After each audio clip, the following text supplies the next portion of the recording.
Salut les gens.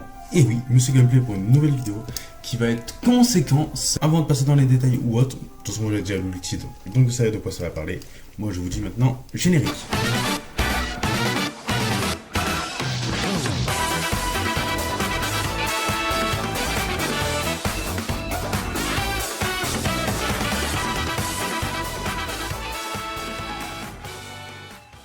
Avant qu'on rentre tous dans le cœur du sujet, j'aimerais d'abord vous parler de la mode. C'est une mode qui se voit être en pleine résurrection depuis quelques temps d'ailleurs.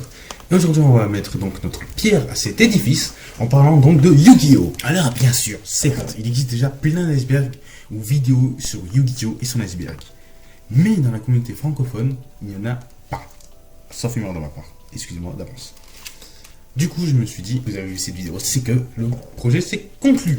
Donc, pour les besoins de cette vidéo, j'ai donc fait un iceberg différent. Il y a donc 6 grandes parties dans cet iceberg. La pointe, les eaux claires, les eaux troubles, les eaux profondes, les abysses, et enfin, pour finir, les ténèbres. On va donc parler de chacun de ces points, en commençant bien sûr par le ciel, la pointe de l'iceberg. Sans plus tarder, c'est tout de suite. Je vais pas pouvoir répondre comme ça. Go! Nous sommes en 1998. Imaginez-vous, vous êtes un enfant, dans tout ce qu'il y a de plus basique. Vous zappez les chaînes quand tout d'un coup vous voyez ce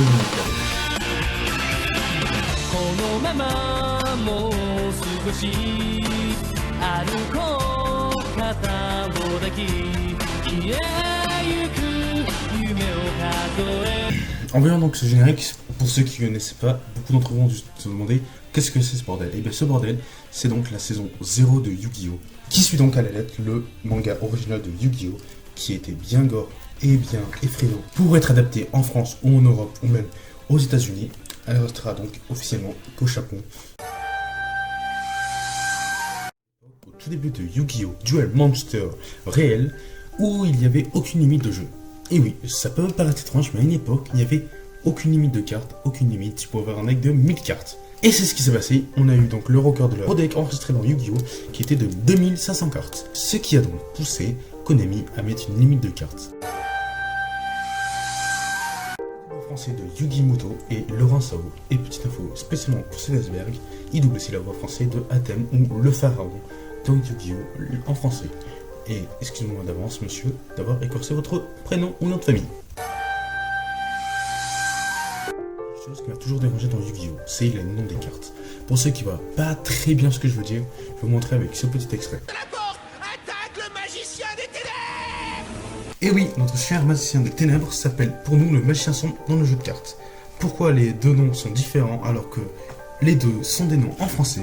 Le mystère reste entier. Comme vous vous en doutez, Yu-Gi-Oh! Est composé d'énormément de cartes, et dans ces cartes-là, on peut trouver diverses références. Des divinités, comme les cartes Chess ou autres, mais des fois, certaines références sont... On peut noter dans les références poussées la présence du Silver Sniper, qui est une référence directe à Simon Heya, excusez-moi pour la prononciation, qui est l'un des plus grands snipers de l'histoire. Aussi, on peut noter la carte Santa Claus, qui est une référence directe au diable, mais aussi au Père Noël.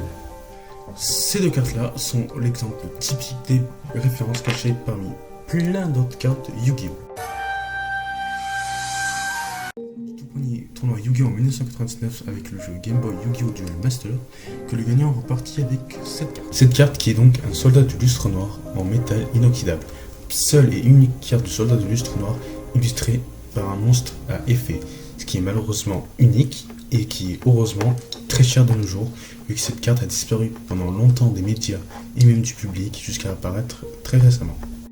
J'espère que cette première partie vous a plu, parce que maintenant, mettez vos maillots, mettez-vous à l'aise, tranquillement dans cette eau froide, vu qu'on va dès maintenant passer dans ce qui s'appelle les eaux claires. Les My Sprites sont les erreurs d'impression qu'on peut retrouver sur certaines cartes. Ici, nous avons les Kinetic Soldier. Voici la toute première version du Kinetic Soldier. Voici la deuxième. Cette erreur d'impression n'a rien envié aux autres, mais pourtant, il en fallait bien une pour représenter dans cet iceberg. Le mot OST, c'est pour définir les musiques d'ambiance. Yu-Gi-Oh! N'est pas en reste, vu qu'il existe bel et bien un DVD là-dessus. Intitulé Musique to Duel By, ce DVD répertorie les OST ou musiques, comme vous préférez les appeler. J'ai moi-même eu l'occasion de l'avoir dans ma jeunesse. Yu-Gi-Oh a subi énormément de censure. Et le point qui abordera cette censure de Yu-Gi-Oh, bien trop connu et bien trop présent, est la scène de Yusei avec le lait. Milk. Cette séquence de Yusei et son lait a été critiquée maintes fois, et c'est pas pour rien, cette séquence est ridicule, je la trouve moi-même ridicule pour dire, et elle montre bien la dictature de 4Kids avec la censure qui est complètement ratée.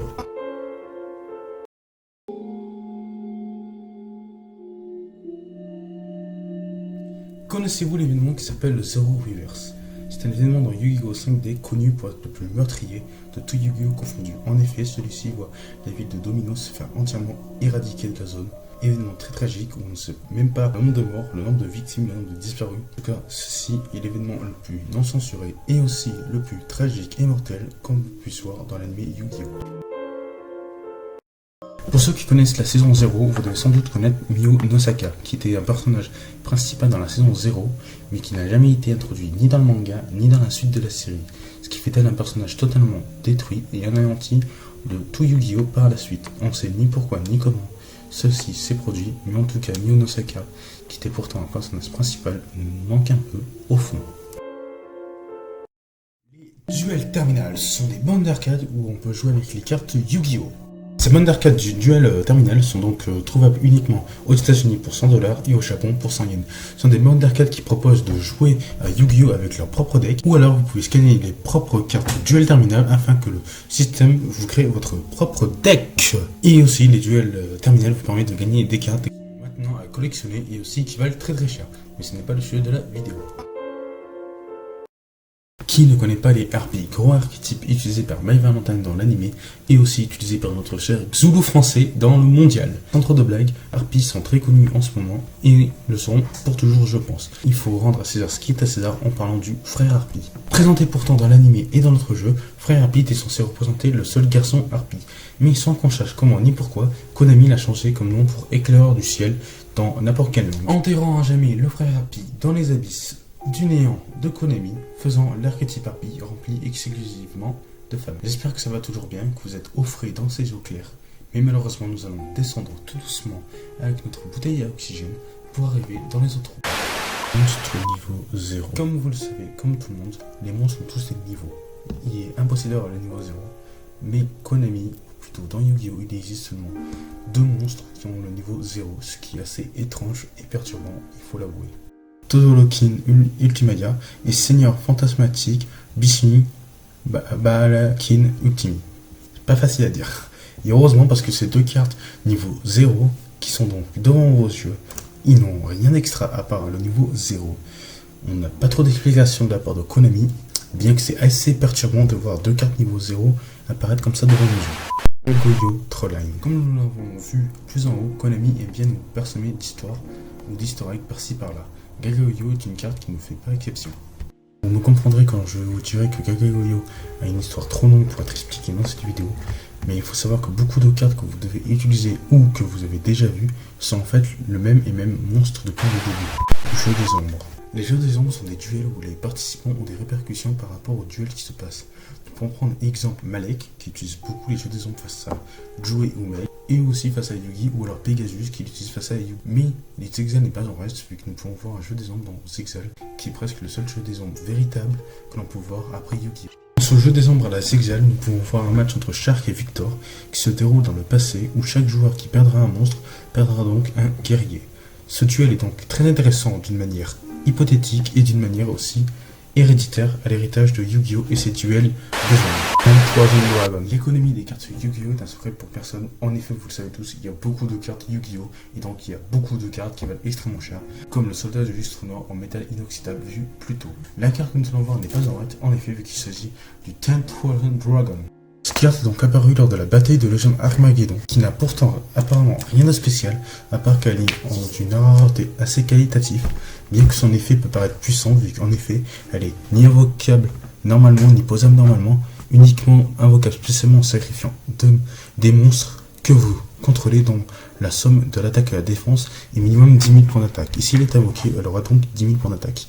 Cet effet est donc pas spécialement fort comparé à la méta actuelle, mais cette carte vaut quand même son pesant d'or. Pendant mes recherches pour vous donner un prix, je n'ai pas trouvé de prix cohérent, montrant bien que cette carte a toujours et une évaluation de prix qui fait que Yu-Gi-Oh! Friendships. Friendships, c'est une carte magique qui demandait aux joueurs de se serrer la main. C'est pendant les tournois que Yu-Gi-Oh! Friendships a vite parti en vrille suite aux divers joueurs qui crachaient dans leurs mains, faisaient diverses choses assez répugnantes, tout ça pour serrer la main à leur adversaire et les troller.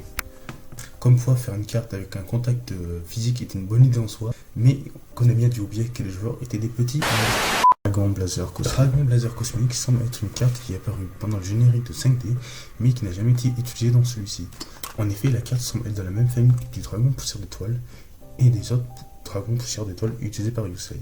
Mais la carte n'a jamais été utilisée, pourtant celle qui possède le plus d'attaque et de défense et de niveau de tous les monstres vents, ce qui est assez étrange de ne pas l'avoir dans l'anime 5D. Peut-être que Konami a jugé que la carte n'était pas utile dans l'anime, en tout cas on aurait bien aimé le voir Yusei l'utiliser, pas que dans le jeu. Blair Adulte. Blair était une nihiliste assez présente pendant 5D tout au long de l'aventure de Jaden. Apparemment on sait ce qu'elle est devenue après GX. En effet, nous pouvons la voir en tant que pom-pom girl pour Jaga Class. Alors aurait-elle abandonné ses rêves de dueliste, ou alors ses rêves de dueliste est un échec? Le mystère reste entier. En tout cas, on sait ce qu'elle est devenue, rien qu'une pom-pom girl pour Jaga Class. J'espère qu'au moins qu'elle est contente dans son... Méchant qui a eu son heure de gloire, Monsieur Clown qui était pourtant le père de Duke Devin dans le manga. On s'est jamais exprimé sur le pourquoi du comment de la disparition de Monsieur Clown. En tout cas, c'est bien dommage, cela aurait rendu peut-être Duke Devin plus intéressant dans la manga. Yu-Gi-Oh! Est un manga parallèle de Yu-Gi-Oh! Publié entre 2004 et 2008 qui contient seulement 5 tomes. Et pourtant, il était même publié en France. Ça se déroule après la fin de l'histoire originelle, mais à la fois c'est entre Battle City et la saison égyptienne. Ce manga est donc unique et qui nous propose une histoire un peu inédite ou une histoire parallèle. Voilà, on va faire un jeu. Je vais vous mettre un extrait de Yu-Gi-Oh! Et vous allez me dire si vous arrivez à trouver le point qu'on va aborder. D'accord? Eh bien, allons-y. Nous avons pris l'avantage, pour l'instant.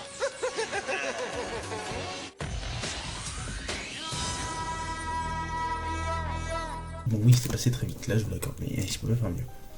Donc pour ceux qui l'auraient déjà vu ou pas, dans Yu-Gi-Oh! Les méchants seront toujours à gauche de l'écran et les gentils à droite. C'est à peu près comme ça dans toute la série, ça va de Yu-Gi-Oh! Vrain apparemment. C'est donc un petit point que je n'ai jamais fait gaffe avant d'écrire la vidéo, j'avais jamais fait gaffe. Mais en effet, les méchants de Yu-Gi-Oh! Sont toujours à gauche et les gentils sont toujours à droite. Très peu de gens s'en souviennent, mais Dungeon Knights était un vrai jeu Yu-Gi-Oh! Apparu avec Duke Devin, c'était censé être un jeu de dés basé sur Yu-Gi-Oh! Avec les monstres de Yu-Gi-Oh! Konami a décidé de démocratiser Dungeon Knights Monster à un level plus haut. En effet, Dungeon Knights Monster a eu le droit à sa version réelle comme Yu-Gi-Oh! Duel Monster. Mais si vous en souvenez pas, ou si vous avez jamais vu de Duel Knights Monster World Cup, c'est parce que Konami a vu que ça ne marchait pas très bien. Donc le projet est mort petit à petit, ce qui fait que très peu de gens, même nous en France, n'auront jamais connu Dungeon Knights Monster dans la vraie vie. Ce point-là touche plutôt le Japon, mais j'ai jugé assez cool et important de le mettre, parce qu'en fait ça part de la première disposition des cartes. Je vais m'expliquer plus en détail. Voici la première disposition des cartes. Nous voyons ici tout à fait classique, c'est celle que nous connaissons tous, avec l'effet en haut, l'attaque et la défense en bas. Voici les premières dispositions telles qu'ils étaient lors des premiers tirages, lors des premières sorties au Japon de Yu-Gi-Oh! Alors oui, la version qu'on a maintenant est certes plus qualitative et mieux visuellement, mais je sais pas, la première version je trouve reste assez mystique et plus dans le thème de la série, mais ça n'a jamais abouti en France. J'espère que l'aventure vous plaît. Cette expérience de plongée va donc continuer petit à petit, parce que les autres groupes deviennent de plus en plus profonds, noirs. On commence à de plus en plus avoir du mal à entendre des sons, à voir la lumière. Bienvenue dans les zones profondes. Extermination! Chaos exceeds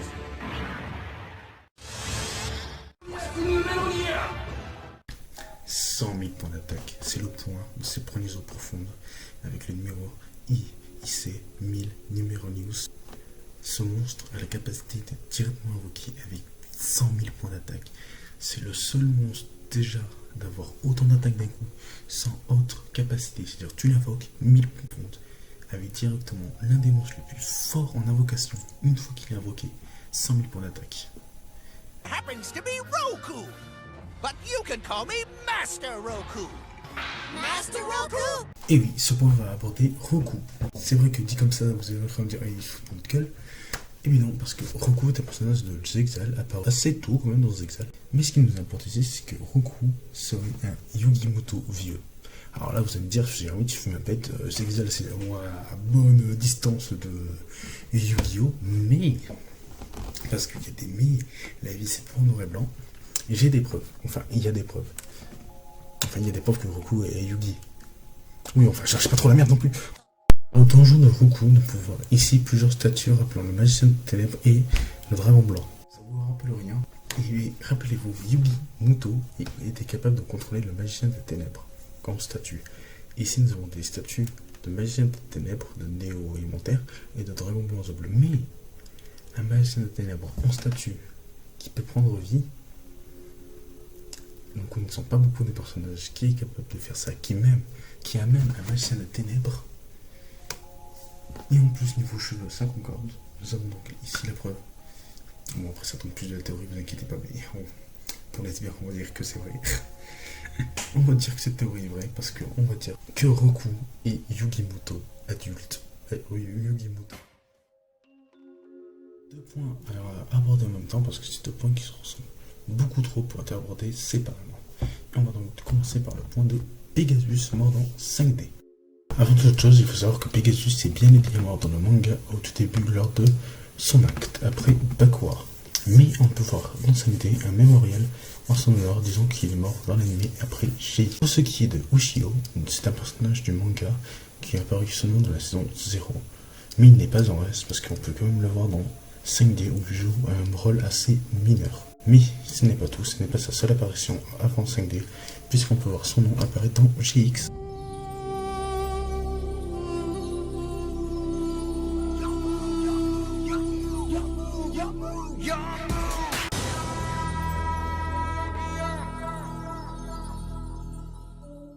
Ce que vous venez de voir était Capsule Monster, l'opening de l'anime créé par 4Kids en 2006 de 12 épisodes, qui sont des sortes de hors-série sur le même jeu en 2006 par 4Kids tiré du monde Capsule Monster que l'on peut voir dans le manga lui-même. L'anime est certes assez osé, mais n'apporte rien d'autre à la série que seulement quelques épisodes en plus et du merchandising en plus. Bon, donc ce point va aborder le rank 13, le rank 13 qui est basé donc sur Yu-Gi-Oh! Zexal. Mais ce qui est un peu bizarre, c'est que les monstres dans Yu-Gi-Oh! Ont 12 niveaux et les monstres dans Yu-Gi-Oh! Zexal suivent les niveaux avec des ranks, genre un monstre niveau 1, un monstre Y, rank 1. Mais non, il y a deux monstres rank 13. Un qu'on a déjà abordé qui est le numéro IC 1000, numéro news Numérania, et qui est le nouvel ordre 13, Amon Hérétique. Deux monstres assez particuliers, deux monstres dans 13, qu'il vous faudrait limite une vidéo complète sur les deux pour que je puisse en parler dans les détails et que vous aimez ces deux monstres. Particulièrement, je les aime bien, je passe les détails. Nous sommes en 1998. Konami n'a même pas encore les droits de Yu-Gi-Oh! Parce que c'est Bandai qui a pris les droits. Ce qui fait qu'il existe bien et bien au Japon des cartes Bandai. Les cartes Bandai sont très intéressantes, je trouve, parce que comme vous le voyez ici, il n'y a pas que des monstres, c'est-à-dire qu'il existe des cartes Yugi, des cartes Joey, des cartes Kaiba, des cartes Mei. Surtout, nous pouvons voir ici que Konami se servira un peu du modèle des cartes Bandai pour faire la première génération de cartes qu'on a vu déjà plus tôt. Et aussi, comme vous pouvez le voir, c'est les cartes tirées de la saison 0. Alors, vous êtes toujours avec nous ou pas? Par contre, mesdames et messieurs, veuillez faire attention, les bouteilles d'oxygène doivent être remplies à max, parce que nous quittons les profondeurs pour entrer dans les abysses les plus profondes de cet iceberg. J'espère que vous êtes prêts. Hop là! Yu-Gi-Oh! 5D aurait dû être l'acte final. Yu-Gi-Oh! 5D aurait dû être l'ultime saison de Yu-Gi-Oh! Cette théorie qui est devenue petit à petit de plus en plus vraie, même si Konami ne s'est encore rien déclaré là-dessus, parce que 5D a le scénario le plus mature qui est apparu dans Yu-Gi-Oh! Nous avons eu Yu-Gi-Oh! Normal, qui était mature que dans le manga, mais pas plus. Nous avons eu Yu-Gi-Oh! GX, qui était un peu plus mature à la fin, et donc dans la logique des choses, nous avons eu 5D, qui était la plus mature. Et c'est dans cette logique-là que 5D devait être l'ultime saison. Tout ce qui est dans 5D nous amène à penser à un scénario où le public est censé devenir mature avec Yu-Gi-Oh! Voilà, nous avons Yu-Gi-Oh! Normal, on est des enfants, et GX, on commence à être des adultes, et 5D, on est des adultes, on est sur des thèmes matures. pour concurrence. C'est comme ça que toutes les séries sont censées se terminer. Je prends par exemple le cas des Harry Potter, où les Harry Potter ils grandissent avec leur public. Mais Yu-Gi-Oh! C'était censé être pareil. Le public était censé grandir et avec 5D clôturer le point final. Mais malheureusement, 5D n'a pas du tout pris. La saison 0 aurait apparemment dû avoir une adaptation jeu vidéo ludique, mais apparemment ça ne s'est jamais fait, dû peut-être au fait que la saison 0 soit sur des thèmes un peu trop sérieux ou un peu trop gore pour faire ça en jeu vidéo. Comme beaucoup le savent, la Magicienne des Ténèbres a connu énormément de censure tout au long de ses éditions en Europe ou en Amérique. Pour cela, le créateur de Yu-Gi-Oh! A décidé de créer une carte qui serait la carte Magicienne des Ténèbres qui ne passera jamais de la censure, tellement qu'elle doit être censurable. C'est dans cet esprit que la Magician Girl a été créée. C'est une magicienne des ténèbres, façon X6, qui contient énormément de trucs à censurer sur elle. C'est donc pour cela qu'on ne la verra jamais dans nos frontières ou en Amérique. Yu-Gi-Oh! G8 carte Almanac sur DS apparaît en plus à une encyclopédie qu'un jeu vidéo sur la cartouche. Répertorié en effet pas moins de 2000 cartes regroupant tous les decks sortis entre 2002 et le dernier paquet Silver Dark. Ce jeu vidéo n'en est en fait pas un, vu qu'il s'agit tout simplement d'un gros catalogue de cartes pour voir ces cartes ou autres. Voilà. Voilà, non, j'ai rien à dire. Si Konami a des petites infos pour vous fait ça, les gars, ça m'intéresse. Dans Yu-Gi-Oh! GX, à la fin du combat Jaden Yuki, nous pouvons voir Jaden ramasser un flyer qui contient une info pas des moindres, celle qu'il y a un Battle City version 2 qui va bientôt se dérouler dans la ville. On aurait aimé le voir, mais malheureusement, GX ne l'a pas montré. Il nous a seulement informé de son existence. Voilà, hein. Bah, t'es sûr de vouloir continuer. Non mais si t'es toujours là, après les abyss, eh ben mon cher, je pense que tu es parti pour bien t'amuser avec moi, parce que maintenant nous allons rentrer dans un jeu des ombres, parce que nous allons pénétrer maintenant dans les ténèbres. Sophie, cette partie explique ce qui s'est passé avec la voix de Carly Nagisa, dû à son remplacement durant la division de Yu-Gi-Oh! 5D. En effet, la voix Lei Mei Chang, excusez-moi pour la prononciation, qui était une doubleuse taïwanaise japonaise, a été découvert qu'elle faisait partie d'une secte appelée la Roman Sophie Association. Cette secte était connue pour avoir des hommes qui battaient des femmes de manière consensuelle, et ce qui a poussé le studio Gallop à écarter tout lien avec une secte ou autre groupe religieux, ce qui a fait que la voix de Carly Nagisa a été exclue du projet Yu-Gi-Oh! 5D. Millennium Thousand Ice Virus. Tout commence avec Kevin Twaller est actuellement le responsable du développement américain de Konami, faisant actuellement des annonces de produits divers et variés ou des déclarations de décisions concernant la TGS. Kevin Twaller a déclaré un jour que la carte Millennium Thousand Ice Virus était la meilleure carte de jeu, qu'il était le seul à la posséder, et surtout il nous a dit ni les effets, ni le texte, ni même quoi que ce soit sur cette carte, faisant la carte de Millennium Thousand Ice Virus une légende parmi tant d'autres dans Yu-Gi-Oh! Ceci signe la fin de notre iceberg. Je vais maintenant quitter les ténèbres pour retourner avec vous dans la réalité. C'est donc la fin de cet iceberg, les amis. J'espère qu'il vous aura plu. Comme moi, il m'a plu de le faire. C'est la première iceberg que je fais. C'est la première vidéo de ce genre même que je fais. Dites-moi en commentaire vos avis. Je vais essayer d'améliorer. J'ai fait un gros effort sur le montage et sur la voix, vu que je sais que je suis quelqu'un qui parle fort. Enfin bref, j'ai essayé d'être sur une petite ambiance. Je sais pas si ça a marché. Alors voilà, c'était Monsieur Gameplay. Moi je vais vous dire au revoir. Après une longue vidéo, il est actuellement 15h du mat. J'ai encore beaucoup de boulot qui m'attend pour cette vidéo. Tchuss, abonnez-vous, likez. Proposez-moi d'autres icebergs. Sachant que j'en ai déjà tout prévu si cette vidéo marche. Allez, pouce Kevida, je sais pas comment dire au revoir dans les vidéos.